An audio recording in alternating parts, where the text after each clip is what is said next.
back to TechTips with Cameron. Today we're doing something really interesting. We're going to look at how we can use Canvas to help us build our custom gems. So as we've talked about in the past, gems are like a custom GPT or a specific conversation that operates under the prompt and instructions that you, as the creator, have given it.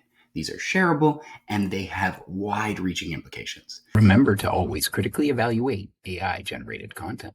Today, what I'm thinking about is creating a differentiation gem so that I can put in my lesson plan and it can spit out some different options for differentiation based on the students that I have in my class.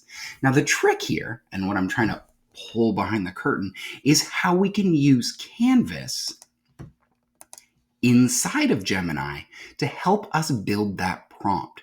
Canvas is like your AI storyboard. It allows you to edit and work together with it, and it is very, very good at helping you create the perfect prompt so you can make a perfect gem. That's groovy. So I've built a prompt here that I think will start the conversation with Canvas, start the conversation with Gemini so that I can start to build the prompt. Remember, I'm creating something here that's going to help me build the prompt that's then going to help me create the gem. It seems like a lot of steps, but I really do feel if we interact back and forth with the chat, we can build something that is a lot more powerful. And when things don't work in our gem, we can come back to this prompt again and have that conversation and change the things that aren't working. This is not what I was asking it to do, which is sometimes the fun in creating a video on AI, as sometimes it does things you weren't expecting. So I'm going to change the prompt to get a prompt, and then we'll be okay. So I've asked it, just telling it I really want the prompt. I don't need the website. So I just asked it to pop it into the canvas for me, and here it is. And so what's cool about the canvas is you can actually add and delete things as you choose. You're more collaborating with the AI to build the things you want to build, as opposed to just taking what it says. It encourages a little bit more critical thinking. And if you have students grade 7 and up, showing them how to use this canvas is awesome. And we are going to be copying this prompt. I'm building a new gem, so I just click New Gem. I give it a title, and it's called the Differentiator. This is the description. And what a lot of people don't realize is you just have to interact with your gem to get it started. So that's all I make sure I put in my description is, hey, just say hi, and it'll get going. And this is where we're going to do it. We're going to paste in our instructions that we built with Gemini. I'm just going to save that. So I'm inside of my differentiator. I'm going to say hi, and we'll get going. So what you can see here is it gives us, it just asks us what is our lesson idea or topic. So what are we teaching that day? And it's going to give us some ideas.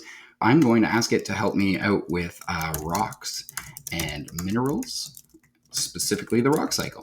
And it's actually dove a lot deeper than I expected. Here's a comprehensive, actionable, and creative differentiation plan for the rock cycle that prioritizes our two students. So really finding a way to emphasize them. And it starts suggesting different games, some ways we can do some movement things that will not involve as much reading. We can also ask it to re-level content for us, but this is giving us some key ideas on ways that we could teach the concept while keeping in mind those students' reading levels. Also gives some differentiation in the products that they create. Lots of different ways that they can show their understanding. It also gives us some environmental and differentiation ideas of what this gem was doing. You can always go back to the conversation you were having. One thing we should always consider when building our custom gem is it necessary to build in cultural safeguards to make sure that we're not promoting harmful stereotypes?